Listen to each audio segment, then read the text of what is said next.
All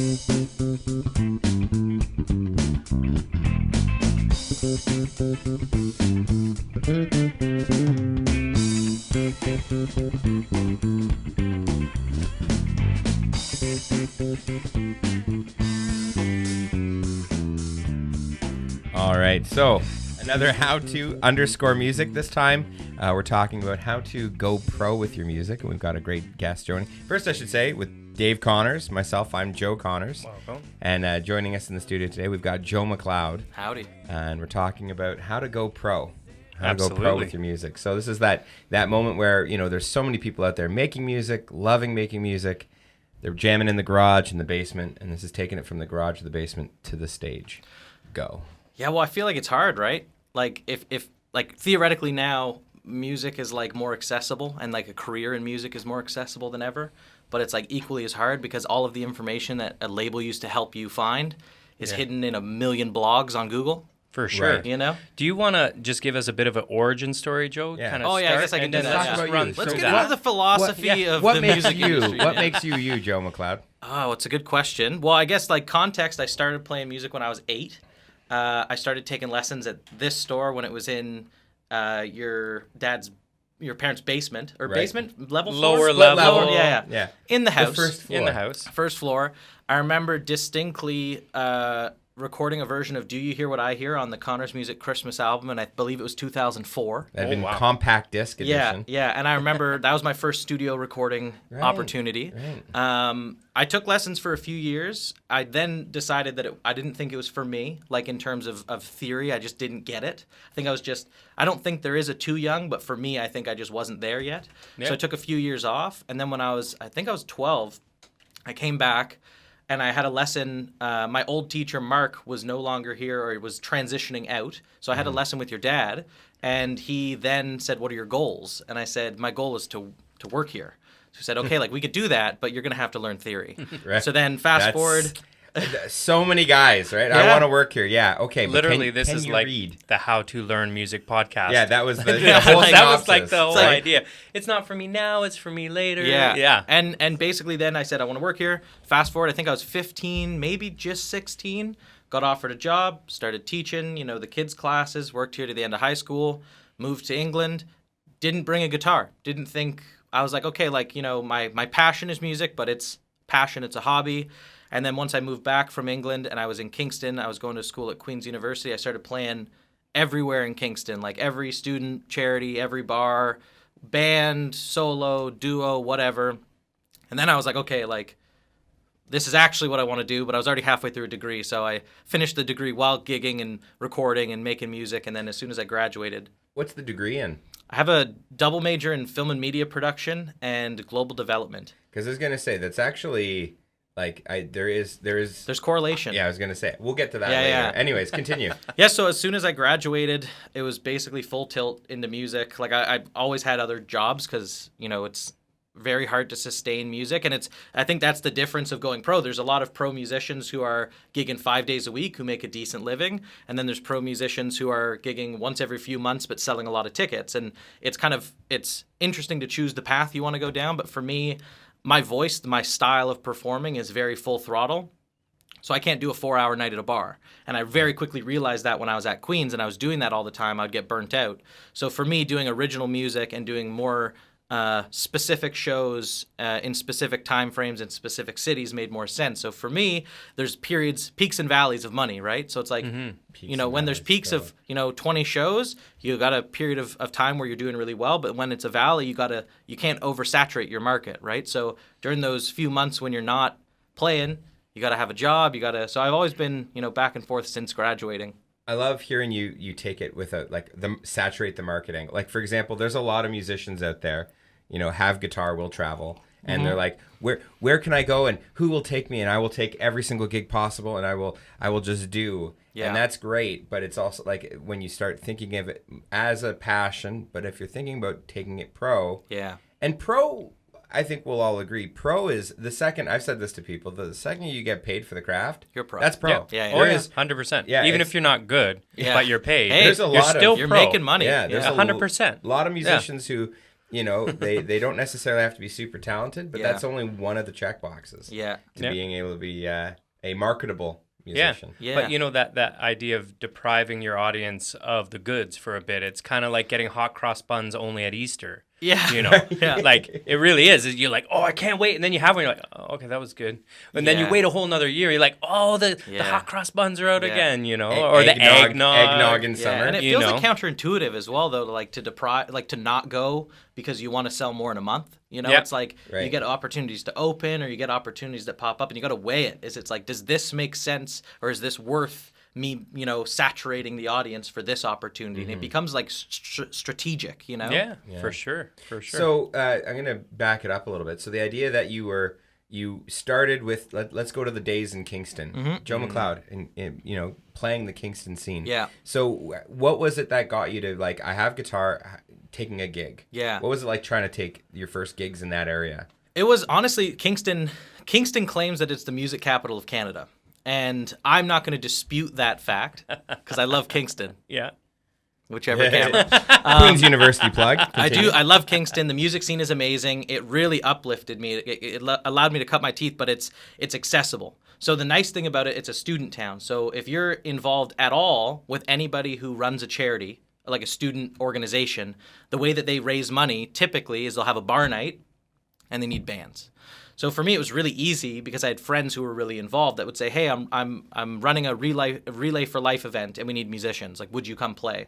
So I started doing little solo shows, and then I had a friend who was a drummer, who was an amazing drummer named Mike, and we met in England, and we then came back to Queens together, and we said we should do a duo gig, and then because we now had a drum kit, a bigger bar would book us because we now have a danceable rhythm section, where solo is like in the back of a pub while people are eating, great, at least in Kingston. But if you're wanting to play one of the more clubby kind of student bars, you need to have a backbeat. So it started that way. Yeah, exactly. You got to have that. You got to have something that makes people want to boogie. Now, in that kind of origin spot, how much of it was, exposure? You're going to play this one for free, or maybe you'll get a cold beverage out of it, or a meal. And how much of it was Paying our paid, musician in meatballs. Yeah, well, that honestly, I feel like at the beginning I didn't care because I wasn't thinking of it as a career. I was just thinking, I get to play music with friends. If I get a meal, I get some beers. Cool. And it's most of the events in the beginning were charity events. So the kind of stipulation was you're going to get a meal, you're going to get a beer, but this is our fundraiser. Mm-hmm. So, some of the charities would offer to pay you $100 or whatever, but typically you just play for free, but it'd be a sold out show. You'd be spreading the word far and wide amongst the students, which is a side note. That's hard in a university town when you're doing that, because when, you're in school, you could sell 300 tickets. That year that everybody in your year graduates and moves away, your audience is diminished. So it's beneficial for some reasons, but it also isn't at the same time. So once I transitioned out of those charity shows, it was pennies. It was like $50, $100, $150. And it wasn't in a position that you could negotiate because there was 100 students willing to take that gig. Right. We talk about saturated markets. Yeah. And like big city scenes often have a Or lot you're of hot competition. You're playing for door cover, and the person running it, the promoter says, only 5 people showed up to see you. Exactly. Yeah. And so those showcases. you get your percentage Showcase. of that, Oh. and you walk away with less than it cost in parking, much less gas. Yeah. You didn't get any food or beer, and now Yeah. you're thinking maybe the charity gigs were a better idea. Yeah. But you're trying to broaden your audience, so And the you're showcases are hard because they say, there's going to be 5 bands, you each sell 20 tickets. You're cross-pollinating audiences, right? Yeah. But it's like when you're walking away and they say, you didn't sell your 20 tickets, you got to buy out the remainder. It's like those kind of showcases, man. that's biggest advice, steer clear of those. Book your own show at a coffee shop before you do one of those. 100%, because you can get the same audience retention without burning money. And I mean, you get excited because maybe the stage is a little bigger, or the lighting's there, or maybe they have some nicer PA, but the reality is maybe that show doesn't serve your career direction. And that's also goal setting. It's like, what is the goal of your career? Mm-hmm. Right. Is it to just play at those venues that you've always wanted to play at? Because if so, do the showcase. Yeah. I think taking that and encapsulating it down to read the fine print. Yeah. Right? Always read the fine print.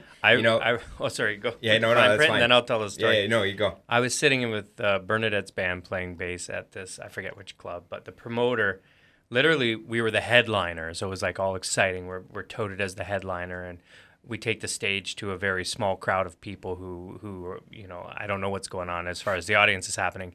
Anyways, we're like halfway through the set, and I see the promoter close the cash box, put it under their arm, and go out the back door, like the main door. Run.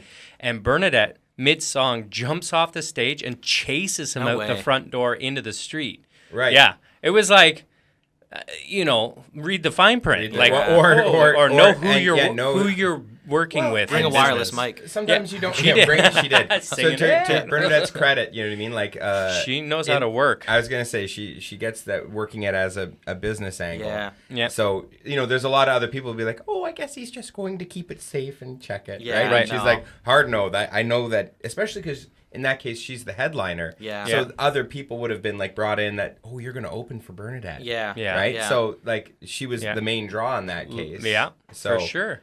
Yeah. So, I mean, when we talk about going pro, we have to realize that there's a lot of students willing to do that for free or to even pay to play. Yeah. And that's not pro. That's not pro. No. I mean, at that point, you're taking away work from somebody who's trying to put food on the table, right? And who's doing it as a career. That's hard. Undercutting too, right? It's like so many people that aren't at a level where they can because you guys are there. It's like you get to a point where like you're not willing to go play the show unless it's beneficial, and this is your number. Yeah. And if you're not willing to meet us, like obviously there's flexibility depending on it, but relatively for me to bring the band of people, a PA, bring the audience, I need this number to make it worthwhile. If you want solo, different story. If you want a band, you know, but... And for you, being modular like that... It's really convenient, you know? Yeah. Well, and it's a smart goal setting. It's a smart marketable business practice. Yeah. And again, we're talking about music. Everybody think like it's just fun and games, and it is fun. I love what I do. Yeah. It is fun and games. Yeah. But even sports are fun and games, and there's a business behind it. Yeah, 100%. And that's it, right? Like you like I have that number, right? But if someone calls me and says, "Hey, like how much would you charge to do 3 hours at this restaurant?" I say, "Listen, like I don't really do that, but what I would do is I'd do 2 hours. I'd do 2 hours, 2 1-hour sets with a break in between. This is my number." They go, "That's not really what we're looking to pay." I goes, "Okay, well, what's your budget?" And then they say, and it's $100. Yeah. And it's like, okay, well, I can't do that, but someone is willing to. So it's like if that's the problem. Exactly. Right? Yeah. And then we say that, you know, we talked to Dad about it, and he goes, "Man, I used to play for that in the 70s." Yeah. Right. And you're like, inflation, like, doesn't is there any reality? And even Yeah. I was talking to somebody about a gig, and I said, okay, I mean, our rates this year have gone up because everything's gone up. And they were like, yeah, everything's gone up, so we can't afford to pay you more than last year. You know? And you kind of pause and you're like, wait, everything's gone up. Yeah. Like, we should go up too. 100%. And trying to dialogue with other musicians in a positive way, like, hey, if we all say, you know, this is what it's worth, and we're not going to do the gig unless it pays that, and these people should either book solos or duos and not bands, or they should do karaoke nights instead, or like there's still trivia. There's still entertainment for them, you know? without devaluing it, Yeah. and try and weed out the people who are doing it for free and you know, undercutting. And the reality is most of those people don't do it as well. Yeah. Then the venue, it reflects on the venue. Yeah. Because they're like, well, I don't know if this band's any good. Yeah. The venue should be proud that every artist they book is good, that every band is good. It fosters that culture of like without even knowing who it is. Like there's a place in Ottawa called Live on Elgin, and they're an amazing business because they are known 7 days a week. They got music. People will go there without knowing who's playing because they know everyone who's playing there has been vetted. Yeah, everyone who's playing there is worthwhile to go see. Right. So it's like if you're booking whoever. And that culture or community is like, oh, I don't know if we should go to that place tonight because like who knows who's playing. Right. It's and a lot of restaurants, their attitude is, well, these people are going to buy beer while they're playing. They're going to buy food, so they're going to basically spend more than they make. Yeah. So I'm getting them for free essentially. Yeah. And then maybe they're going to bring family and friends and bring 20 or 30 people out who are going to make me money. Yeah. And I got all this for free. Yeah. Right? And the artist is thinking, well, you know, they paid me $300 or whatever, so I made money. Yeah. But you didn't. You spent it. Well, that's right. Yeah. And you're thinking, well, it cost them $300. It didn't. It cost them the cost of the food to prep and the beer. Mm-hmm. You know, it's a balancing act, but you know, finding where you're not getting used and you're not negatively affecting the industry for others. Yeah. Like finding that balancing point. And equally, I think important to not breed animosity or this aggressive relationship with the venues, with the restaurant owners, with the bar owners, with the, because the hard part is equally, like, especially we're going to say like post-COVID. Yeah. But in this world, we're all trying to rebound. We're all trying to get back to things and make business work. And we're all excited to do things again. Yeah. So the fact that they'll take risks, they'll take waivers, we'll appreciate that too. So you want to build it, like, sometimes you see it's that. It's a dialogue. It is a dialogue. And you see, like, the more seasoned vet musicians start to get, like, a little... like bitter. Bitter. Yeah, a little bit. And you want to try to find ways to make sure you don't end up being like, I hate all and there's a lot of venues too. Like that's one thing I've noticed coming out of COVID in that context of post-COVID or whatever we want to say is like, there's venues that will pull that and say, listen, times have been really hard, so we can't afford to pay that.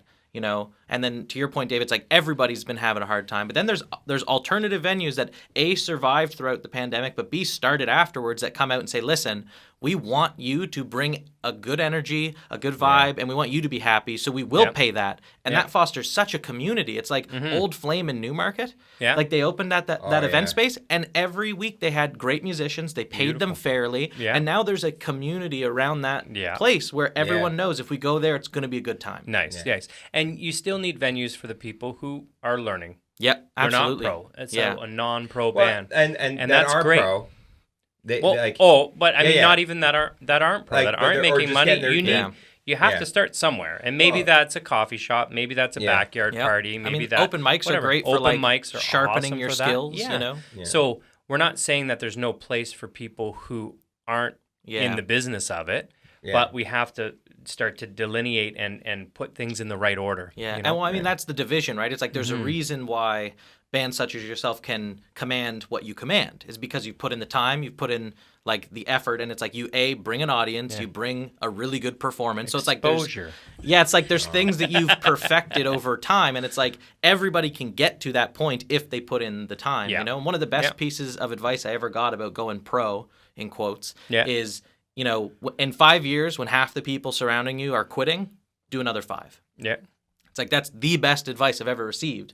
And at the time I was like, I don't know about that, but it's like now that I'm past that 5-year mark of doing this, quote unquote professionally, it's like so many people have dropped off. I mean, the pandemic obviously is a big factor for that, but it's like at this point, it's like I've now, survived a period of time that like some people don't. And now I have an experience and a skill set that a lot of the people coming up don't. So they need to put in time. And it's like a cyclical thing. Absolutely. Right? They need to do those fundraisers. Yeah, the trench. Trench foot. Trench foot, trench mouth. Thanks to Alpita Cafe and Roastery for keeping us caffeinated here while we're doing how-to_music. Make sure you visit them in shop to grab all your coffee needs, but you can also order your coffee to your house from them. So make sure you go to Alpita Cafe and Roastery. We'll put the link in the description. So Joe, you've done all this. Yeah. You've crested this point. You're booking specific gigs. Yeah. You're getting paid well for them. Well, yeah. For most of them, you're still doing a few to broaden or for sure reach new markets. Yeah.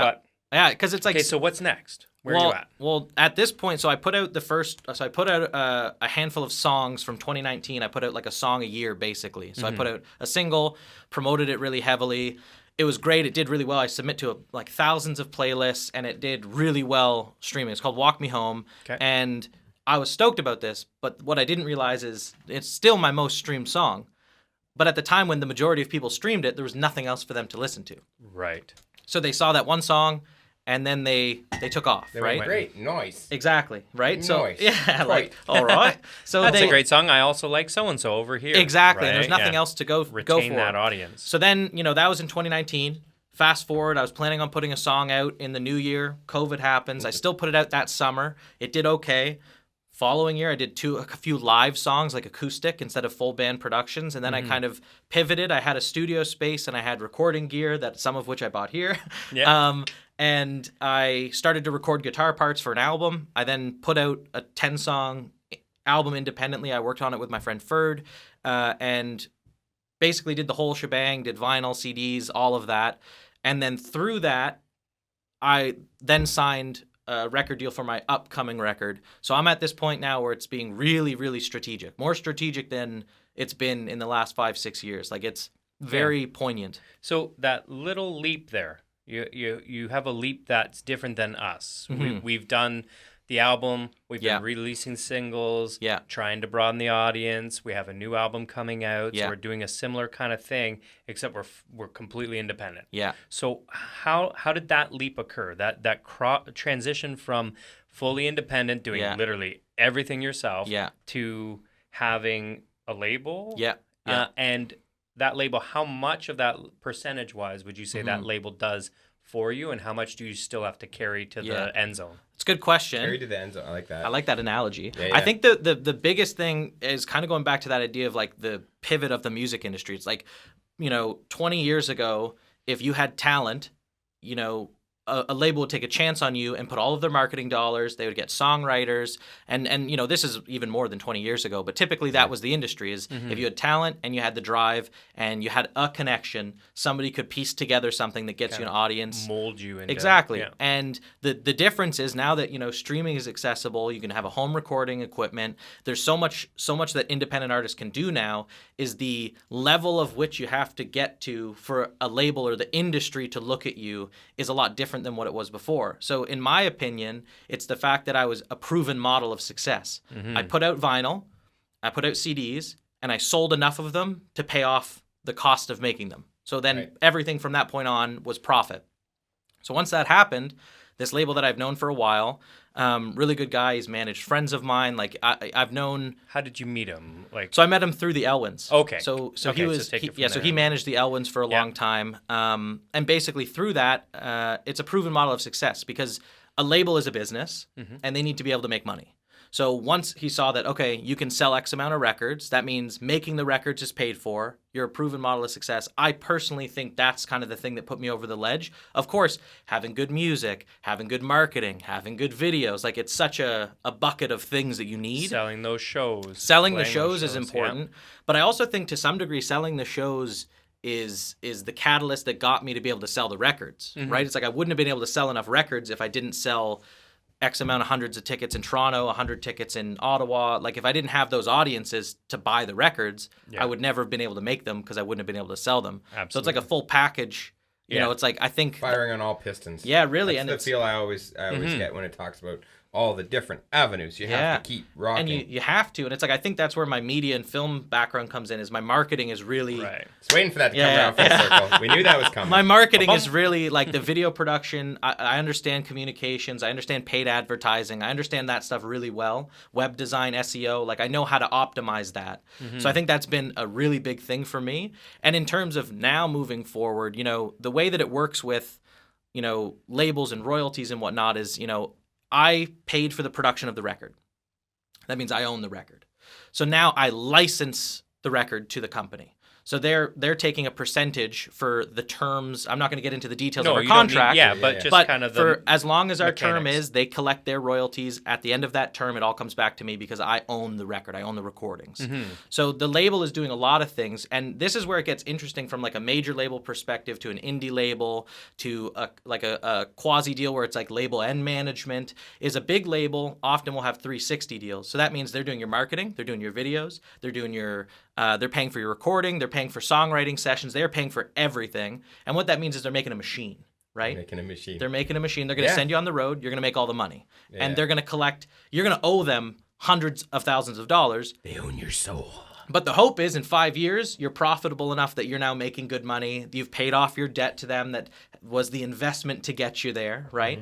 So now, and it's an indie label is a similar thing, right? It's like you can have an advance, but an advance isn't like a free amount of money. It's an amount of money that is being invested in the sense of, I think we're going to make this back. So here's an advance on that money. And it's like everything a label puts in. So it's like they're doing a lot of the heavy lifting now. But everything that they're doing, so it's like instead of me paying for vinyl production, the label pays for vinyl production. Right. But that's money that it's not like it's free money. That money's going to come back out of the record sales. Right. So it's like the heavy lifting is coming out of the label, and it's honestly really beneficial for me. And I think that's like the point of having slowly building up a team of people, is having someone that can help lift the load. So before I used to do all of my marketing myself. On the last album, I had an amazing publicist. That publicist took a chance on me because I didn't have a proven record of success with publicity other than the marketing I've done on my own.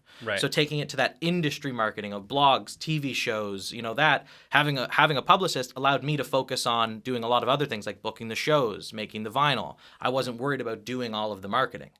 So it's like having a team of people that can take some of that, like that idea of the Pistons. It's like you could be firing that piston. No, then now you're a football team. Exactly. Not just one person. And it makes a big difference. How did you go about meeting that publicist? Like, if somebody is playing the bar gigs, maybe they've recorded a single at home on their home studio, they want to throw it up on YouTube. Maybe they don't have a third-party aggregate, which is the way you get it to Spotify and Apple Tunes. You have to use like DistroKid or CD Baby or TuneCore or something like that. And that company works for you, and you pay them in whatever way that contract. Read the fine print. Big especially time. Like TuneCore. Like I don't know if you've read the fine print on TuneCore. Like sync agencies. Like crazy. And they keep percentages forever versus DistroKid, which is 100% yours. DistroKid is the best one in my opinion. Same with my research, but you have to carry it more to the end zone. Like today's podcast brought to you in part by DistroKid. We'll tag them in there. But anyways, so you totally derailed me. Where was I? Oh, meeting that publicist. So you've done all that stuff, and now you think, Joe McLeod said I should have a publicist that would help me market. Possibly. I'm not saying that mandating it. How do you meet that publicist? Where do you look for those people, those industry people that are going to help you be that other part of the engine? Yeah, well, it's interesting. Like, I think the biggest way is like online research, especially if you're not in a city like Toronto where like most of the big publicists are. I think figuring out who represents artists that you like. So if you're a folk artist like me, you don't want to have a publicist who specializes in hard rock.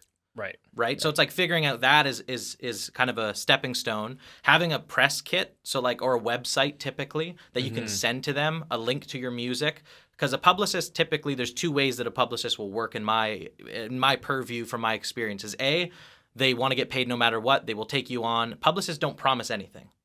You pay a publicist and they say, we'll do our best. And you can have a publicist who will do their best, and you can have a publicist who won't do their best. And I've worked with both. My last publicist is literally a rock star. Told me, it's your first album, we'll try our best, and then just hit a home run. Beautiful. Got me every little bit of publicity possible. And funny enough, I met that one, and this is where networking comes in play. Do you remember when I was in, I think it was late high school, early university, I was doing like a band interview series. I was interviewing bands. It was a very short-lived thing, but I was interviewing bands because I thought, okay, well, maybe I don't want to be a musician, but I still love music. I want to talk about music. Cool. So I would interview these bands. So I would email publicists. I'd be like, who represents the Bare Naked Ladies? Oh, wow. Google their publicist. Because you're that guy. I'm that guy. You are that guy. Well, you studied it in school. Yeah, so I'm like, okay, that's their publicist. I'm going to email their publicist and say, hey, I run a YouTube interview series. Could I interview the Bare Naked Ladies? My high school mind thinking that this publicist is going to think that I'm worth, I'm a blog with thousands and thousands. It's, very foolish at the time. And I emailed this publicist and she responded. She was always so nice to me. She was always like, I can't get you the Bare Naked Ladies, but I could get you Busty in the Bass, And it was a reciprocal effort in the sense of I was trying to build something. She was helping facilitate it, and she was really kind to me. Fast forward 5-6 years, I emailed him like, hey, I don't know if you remember me. I used to email you about the Bare Naked Ladies. Yeah. I'm putting out an album. I'd love for you to listen to it, Right. And then she's like, oh my gosh, I remember you. Like, how are you? I didn't know you sang and all this stuff. And, the spunky kid from high school trying to interview the Bare Naked Ladies. And it's like, that's the fact that I was a organized, respectable person when I was dealing with them back then. Yeah.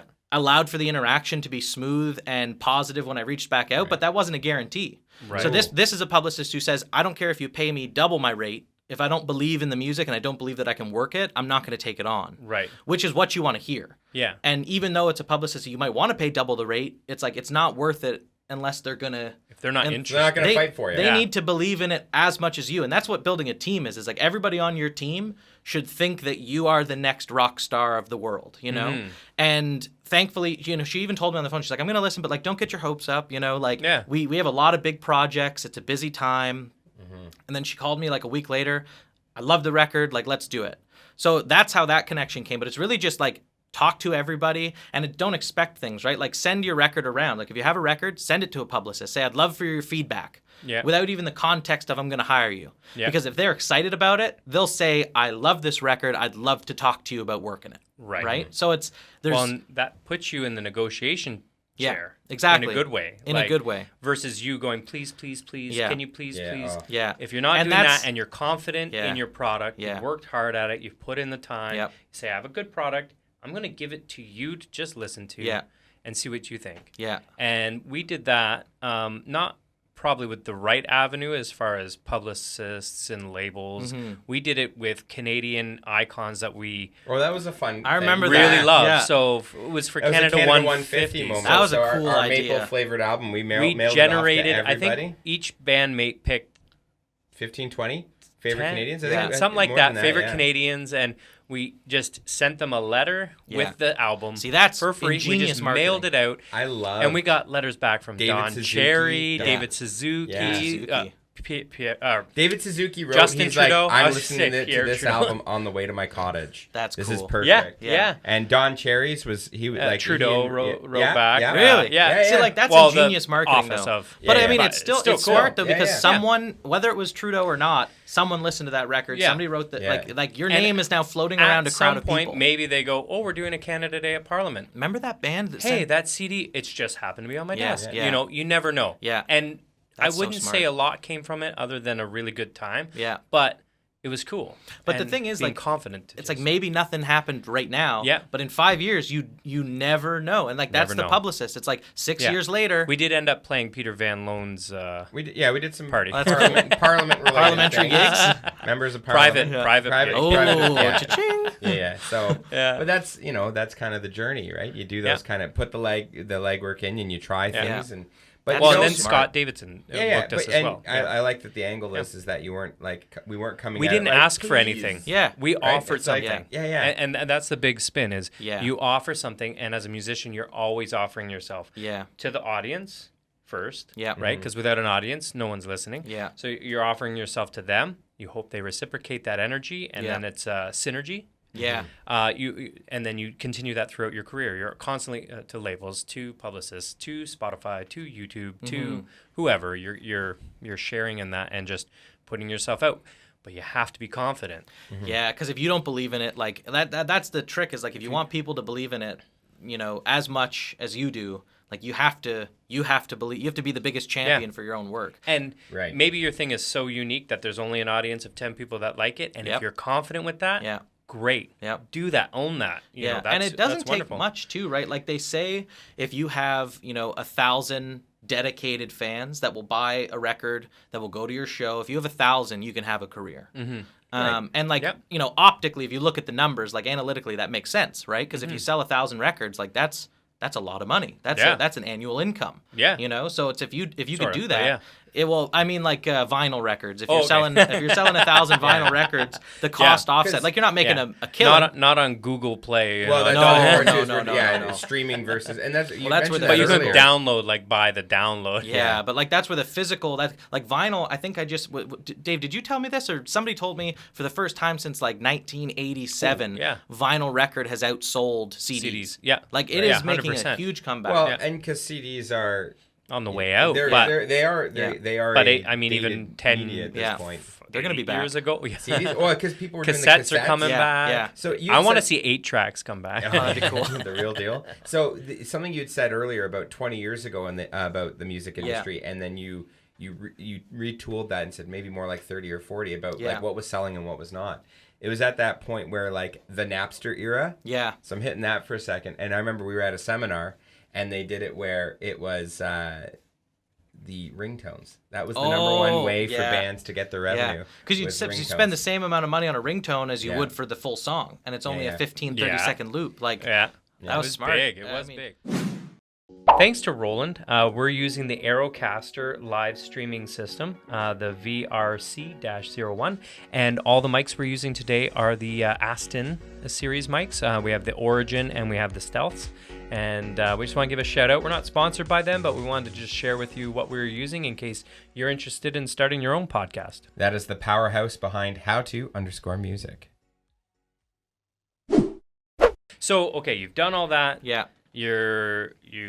So labels helping with financing and all the mechanics of everything. A lot of logistics. Publicists a lot of is getting connections information too, right? out and sharing that with the world and making sure you have an image out there. Yeah. You've put in tons of legwork. Yeah. And you understand every aspect from merch to product to performance, copyright. Yeah, you have to understand. Yeah. If you go in blind and you don't understand that, you better have deep pockets because you're just going to be paying everyone. Honestly, or a good lawyer. Or a good lawyer. You got to understand what you're signing up for. But then you still need deep pockets, right? Yeah, exactly. Yeah. Arguably deeper. So, So if you don't have deep pockets, you got to put in the time to understand every aspect of the business.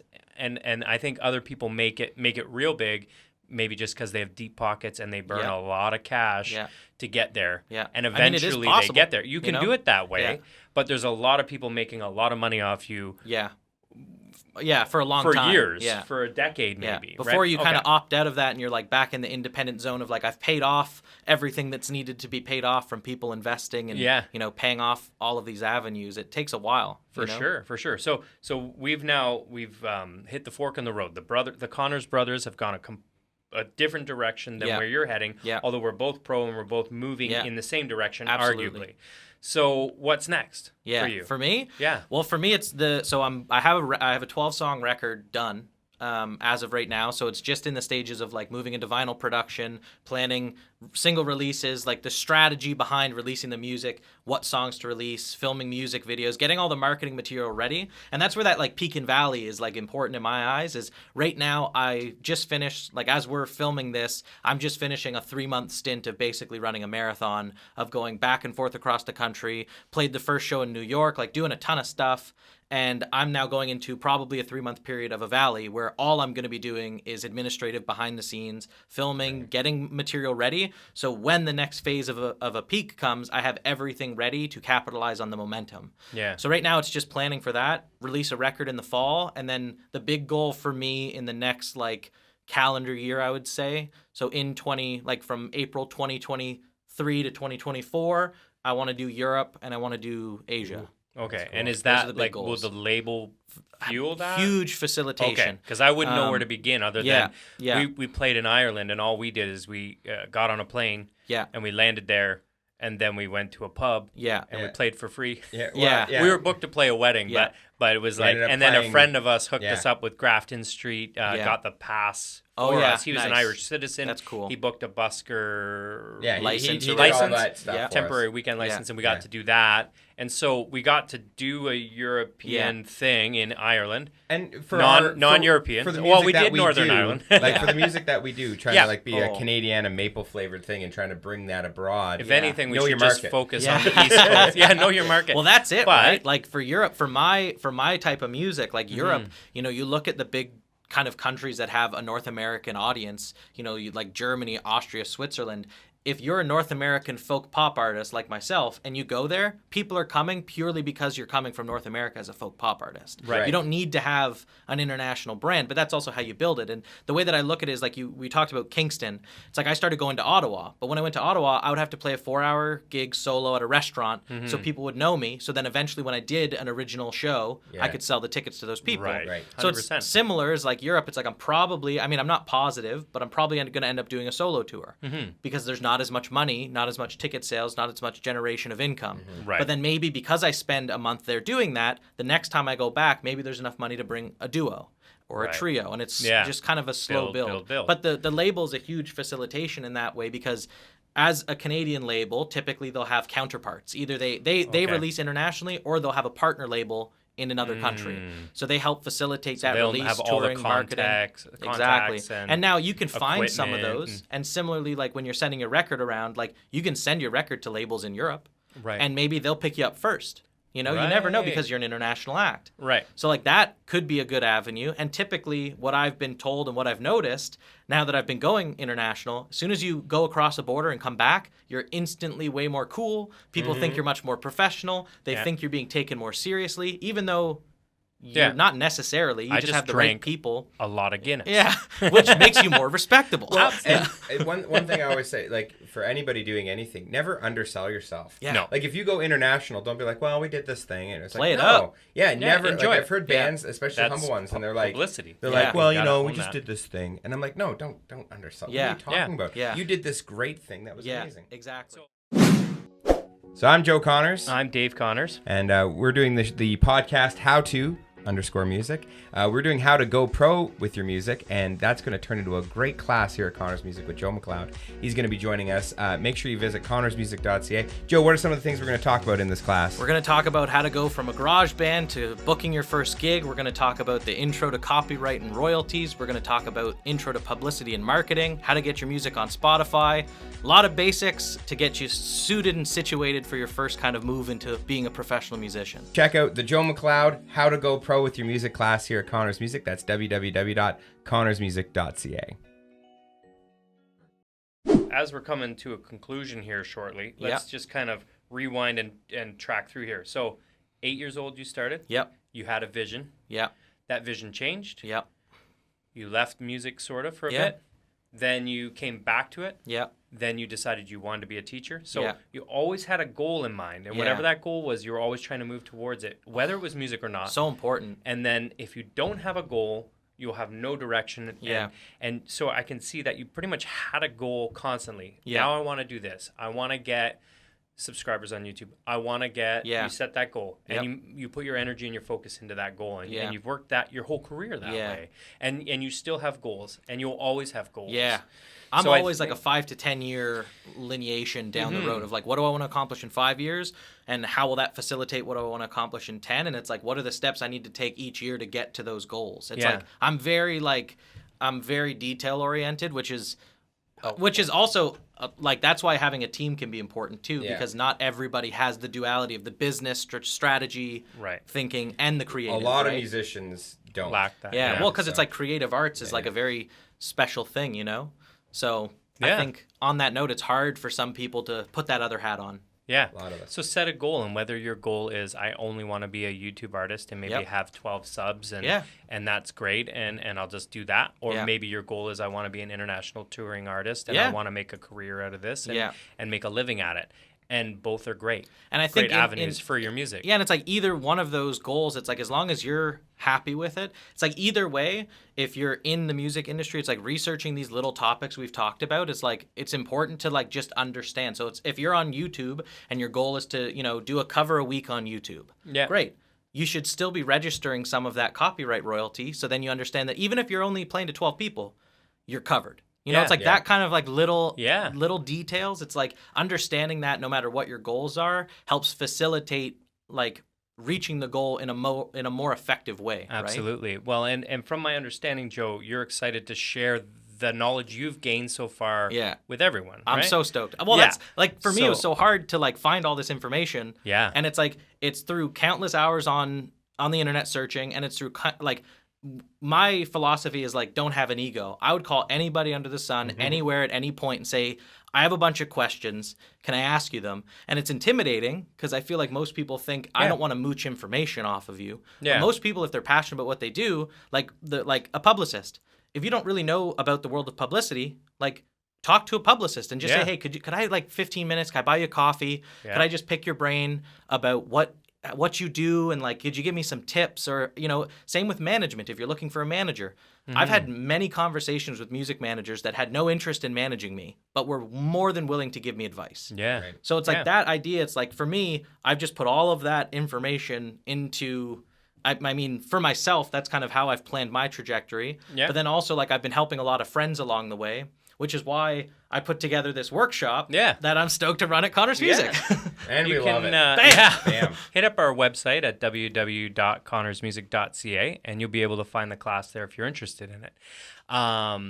So the cool thing is once you've asked that hypothetically silly question that you may be embarrassed to ask, but you've just persevered and said, I'm going to ask it anyways, you now know the answer. Yeah. right? Yeah. And you're wiser for it. And you never have to ask that silly question again. And 100%. You never have to think about that question again. It's over. You know it. So it's then you cataloged. can move on. Yeah. So you persevere through those uncomfortable moments and you'll be wiser for it. Yeah, I completely agree. It's been like the catalyst for me to achieve whatever level of success I think I have and what I think I can. Nice. Yeah. Well, Joe, I mean, I think you knocked it out of the park. Thank you for sharing this with us. Oh, thanks for having me. Joining us here on how to go pro with your music. Absolutely. Amazing. I appreciate it. I'm stoked to do more. Cheers. Hey.